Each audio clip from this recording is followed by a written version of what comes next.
ఈ వీడియోని స్టార్ట్ చేసే ముందు ఒక చిన్న ప్రశ్న. అదేంటంటే, మీలో ఎంతమంది ప్రతిరోజు మెడిటేషన్ చేస్తున్నారో తెలియచేయండి. అలానే మెడిటేషన్ చెయ్యని వారు ఈ వీడియోని చివరి వరకు వినండి. ఈ వీడియో విన్న తర్వాత చాలా మంది మనస్సు మారుతుంది. ఈ ప్రశ్నకు సమాధానం కూడా మారిపోతుంది. ఇక అసలు విషయానికి వస్తే, ఒకరి ఆలోచనలు, అలవాట్లే వారిని, వారి కెరియర్ని ఉన్నత స్థితికి తీసుకువెళ్తాయి. అలాంటి మంచి అలవాట్లలో మెడిటేషన్ అనేది ఒకటి. ప్రతి ఒక్కరిలో ఏదో ఒక సమస్య, భవిష్యత్తు గురించి ఆందోళన, అధిక ఒత్తిడిని ఎదుర్కొంటూనే ఉంటున్నారు. వీటి కారణంగానే మానసిక, శారీరక ఆరోగ్యాలు దెబ్బతింటున్నాయి. అధికంగా మానసిక ఒత్తిడికి గురవుతున్నారు కూడా. ఒక వ్యక్తికి సరైన ఆలోచన సరళి ఉండాలన్నా, ఏకాగ్రత, సంకల్ప శక్తి, ఆచరణ సరళి, ఆరోగ్యం, ఇలా వీటన్నిటినీ చేకూర్చే శక్తి ధ్యానానికి మాత్రమే ఉంది. ధ్యానం అనేది ఇప్పుడేదో కొత్తగా వచ్చింది కాదు. కొన్ని వేల సంవత్సరాల నుండి వస్తున్న సాధన. ఈ సాధన ద్వారానే మన యోగులు, ఋషులు మనకి ఎన్నో శాస్త్రాలను, మంత్రాలను, ఎంతో పరిజ్ఞానాన్ని అందించడం జరిగింది. వారు అందించిన శాస్త్రాల ఆధారంగా చేసుకుని ప్రస్తుత పరిశోధనలు ఎన్నో జరుగుతున్నాయి. రోజులో కనీసం కొన్ని నిమిషాలైనా ధ్యానం చేయమని డాక్టర్లు సైతం చెప్పడం జరుగుతుంది. అనారోగ్య సమస్యలను అధిగమించాలి అంటే ముందు అధికమైన ఆలోచనల ఒత్తిడిని అధిగమించాలని డాక్టర్లు, పరిశోధనలు కూడా నిర్ధారించడం జరిగింది. అధిక ఆలోచనల్ని, ఒత్తిడిని తగ్గించుకోవడం వలన క్యాన్సర్ సైతం జయించవచ్చంటున్నారు. సంకల్ప శక్తిని పెంచుతూ సరైన నిర్ణయాలను తీసుకుంటూ అనుకున్నది సాధించే దిశగా మీ దృష్టిని నిలపగలిగే శక్తి ధ్యానానికి ఉంది. అలానే అనుకున్నది సాధించడంలో మీ చుట్టూ పాజిటివ్ ఎనర్జీని పెంచాలన్నా, మీ ఆరాను క్లీన్ చేయాలన్నా, చక్రాస్ ని శుద్ధి చేయాలన్నా కూడా ఈ ధ్యానం ద్వారా మాత్రమే సాధ్యమవుతుంది.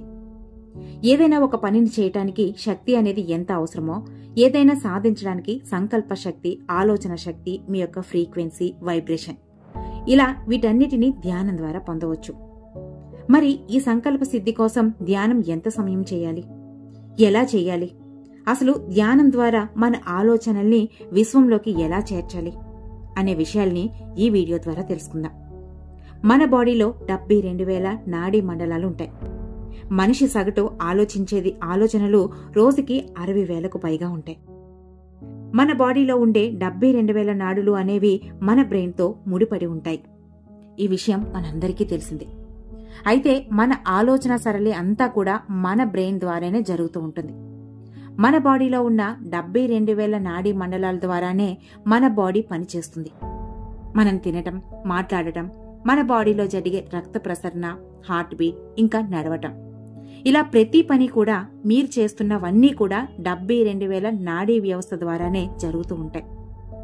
అయితే మీరెప్పుడైతే మీరు అధికంగా ఆలోచించడం మొదలు పెడతారో, దానివల్ల మీ బ్రెయిన్ మీద మీ ఆలోచన యొక్క ఒత్తిడి అధికంగా ప్రభావాన్ని చూపించడం మొదలు పెడుతుంది.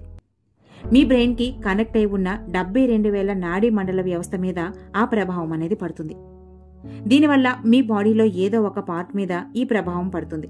ఇలా పడినప్పుడు ఆ పార్ట్ మీద అధిక ఒత్తిడి పడటం వల్ల ఆ ప్లేస్లో ఏదో ఒక అనారోగ్యం అనేది ఏర్పడుతుంది. అక్కడి నుండే మీకు సమస్యలు ఆరంభమవుతాయి.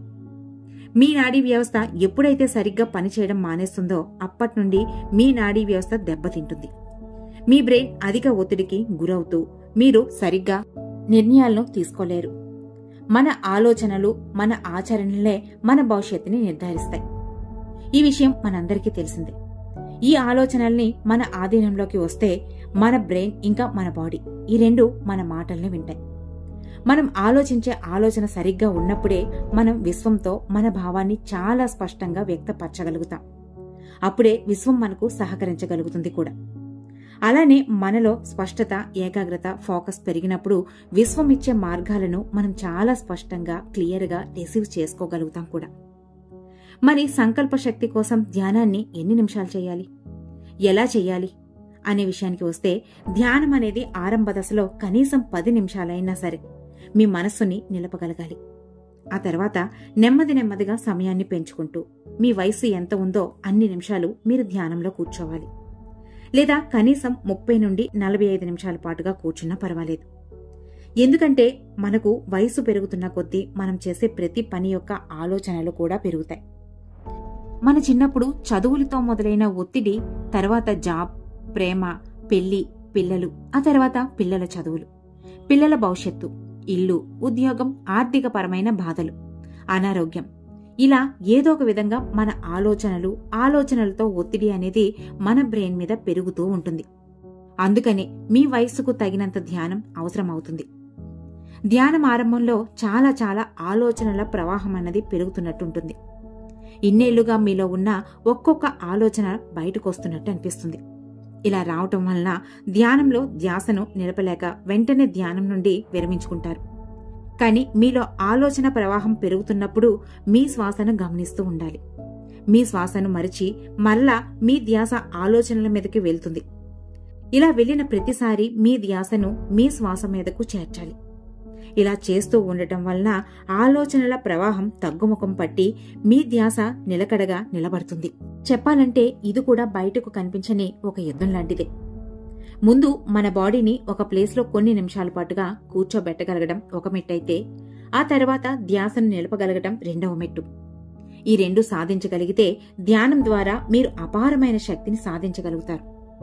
మనం ఆలోచించే ఆలోచనలే విశ్వశక్తిని మన బాడీలోకి ప్రవహించకుండా అడ్డుపడతాయి. ఆలోచనలు అడ్డుని ఎప్పుడైతే ధ్యానం ద్వారా తొలగిస్తామో ఆ క్షణం నుండి విశ్వం ద్వారా అధికంగా విశ్వశక్తిని స్వీకరిస్తాం. ఈ శక్తిని స్వీకరిస్తున్న సమయంలోనే మీరు కూడా విశ్వంతో మమేకమవుతారు. ఈ సమయంలోనే మీరు కూడా విశ్వంతో మీ భావనని స్పష్టంగా వ్యక్తపరచగలుగుతారు. మీరు ఎప్పుడైనా ఒక చిన్న విషయాన్ని గమనించుకోగలిగితే, మీరు మీ కోరికను భగవంతుడితో కానీ విశ్వంతో కానీ విన్నవించుకుంటున్నప్పుడు పూర్తి ధ్యాసతో మీరు మీ భావాన్ని వ్యక్తపరచలేరు. మీరు చెప్పిన మాటని మీరే వినలేని స్థితిలో ఉంటారు. అలాంటప్పుడు మీ విన్నపం ఆ భగవంతుడి వరకు ఎలా చేరుతుంది చెప్పండి? ఆ భగవంతుడనేవాడు మన అంతరంగంలో ఉంటాడు. మనం చేసే ప్రార్థనని మనం పూర్తి ధ్యాసతో వినగలిగితేనే గదా ఆ భగవంతుడి వరకు చేరేది. మీకు భగవంతుడికి లేదా ఆ విశ్వానికి మధ్య అడ్డుగా ఎవరూ లేరు. మీ ఆలోచనలే మీ మధ్య అడ్డుపడుతున్నాయని గుర్తిస్తే చాలు. మీ జీవితంలో ఎదురయ్యే ఆటంకాలు మీ ఆలోచనలే అని మీకే అర్థమవుతుంది. ఆలోచనల యొక్క అడ్డుని తొలగించుకోవడం కోసమే ధ్యానం. మిమ్మల్ని దైవానికి దగ్గరగా చేర్చాలన్నా, మీ భావాల్ని దైవం వరకు చేర్చేలా చేయాలన్నా ధ్యానం ద్వారా మాత్రమే సాధ్యమవుతుంది. ఈ వీడియో మీకు ఏ విధంగా అనిపించిందో మీ అభిప్రాయాన్ని కామెంట్ సెక్షన్లో తెలియచేయండి. అలానే మీలో ఎంతమంది మెడిటేషన్ని చేస్తున్నారో, అలానే ఈ వీడియో విన్న తర్వాత మెడిటేషన్ని ఎంతమంది చేయాలనుకుంటున్నారో కూడా మీ సమాధానాన్ని, మీ అభిప్రాయాన్ని తెలియచేయండి.